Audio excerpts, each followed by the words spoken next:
তো গাইস দেখো, আমি জীবনে প্রথমবার, মানে জীবনে প্রথম বলতে বিয়ের পরে প্রথমবার এত বছর পরে বাবার বাড়িতে আসলাম। বাপের বাড়িতে, শ্বশুর বাড়িতে যাই হোক, তোমাদের দাদাভাইকে ছেড়ে এসেছিলাম, তোমরা সবাই জানো।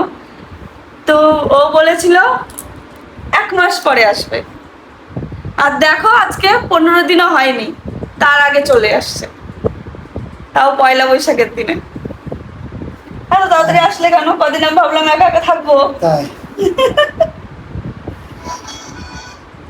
কেন আসলে বলো এত তাড়াতাড়ি?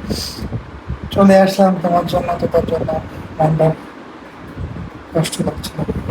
আমার জন্য আসলাম না মেয়ের জন্য আসলাম? দুজনের জন্যই আসা। আর মেয়েও খুব কান্না করছিল, বাবা এতদিন পরে পাপিকে দেখে জড়িয়ে ধরে সে কি কান্না। তো বুঝতেই পারছো, এমনিতে আসার সময় মনে হচ্ছিল আমি আলাদা করে দিয়েছি দুজনকে। এখন এসেই দেখো, মেয়ের মুখের হাসিটা একবার দেখো।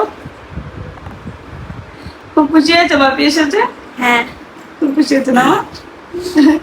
আর এই সারাদিন ধরে শুধু বলছে কখন আসবে কখন আসবে, কটা বাজলো। যাই হোক, ফাইনালি চলে এসেছে।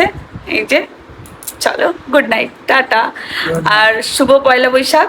তোমাদের সকলের দিন ভালো কাটুক, বছরটাও ভালো কাটুক, মায়ের আশীর্বাদ তোমাদের সকলের মাথার উপর থাক।